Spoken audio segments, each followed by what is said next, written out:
नमस्कार किसान भाइयों। गेहूं की फसल में संतुलित पोषक तत्वों का होना बहुत ही ज़रूरी है। अगर हम गेहूं की फसल में बेसल डोज में किसी प्रकार की गड़बड़ी कर देते हैं, खाद कम या अधिक हो जाता है, तो उसका उत्पादन हमें अच्छा नहीं मिल पाता है।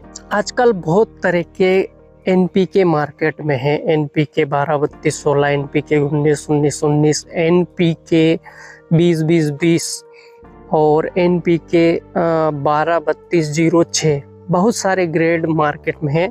तो आज हम बात करने वाले हैं एनपीके 19-19-19 को गेहूं की फसल में बुआई के समय हमें कितना डालना चाहिए, और साथ ही इसमें कितना यूरिया और कितना एमओपी मिलाना चाहिए, मतलब पोटास मिलाना चाहिए, जिससे कि हमारे गेहूं की फसल की एनपीके की पूर्ति हो सके, नाइट्रोजन, फास्फोरस और पोटास की पूर्ति हो सके और हमें अच्छा उत्पादन मिल सके। स्वागत है आपका मेरे चैनल किसान भारत की जान पर। किसान भाइयों, जैसे कि आप जानते ही हैं कि भारत में बहुत सारे किसान अधिकतर किसान मिट्टी का परीक्षण नहीं करवाते हैं। तो सामान्य तौर पर हमें कितना एनपीके, नाइट्रोजन, फास्फोरस, पोटास डालना चाहिए, तो आज हम बात करेंगे एनपीके 19-19-19 का प्रयोग हमें कितनी मात्रा में करना चाहिए गेहूं की बुआई के समय, और साथ ही साथ इसमें कितना हमें नाइट्रोजन मिलाना चाहिए और कितना हमें पोटास मिलाना चाहिए। तो किसान भाइयों, जैसे कि आप जानते ही हैं एनपीके 19-19-19 में 19% नाइट्रोजन होता है, 19% फास्फोरस होता है और 19% पोटास होता है। अगर आप 100 किलो एनपीके मतलब 2 कट्टा एनपीके 19-19 का डालते हैं, तो आपको 19 किलो उसमें नाइट्रोजन मिल जाएगा, 19 किलो उसमें फास्फोरस मिल जाएगा और 19 किलो पोटास मिल जाएगा। मतलब ये एक संतुलित पोषक तत्व का कॉम्बिनेशन है।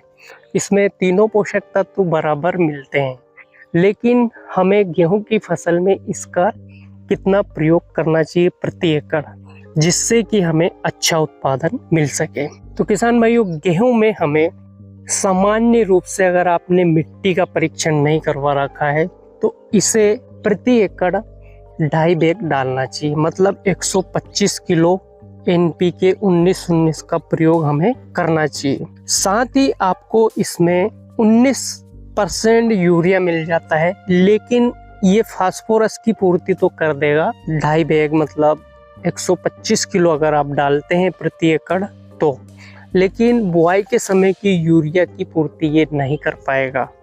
इसलिए आपको जब गेहूं बोना है, बेसल डोज बनाना है, तो आपको 25 किलो अतिरिक्त यूरिया इसमें मिलाना है। 25 किलो यूरिया अगर आप बुआई के समय मिलाते हैं, तो आपके बेसल डोज की जो यूरिया की ज़रूरत होती है वो पूर्ति हो जाएगी। साथ ही साथ हमें एक पोषक तत्व की और ज़रूरत पड़ती है, जिसे हम पोटाश कहते हैं।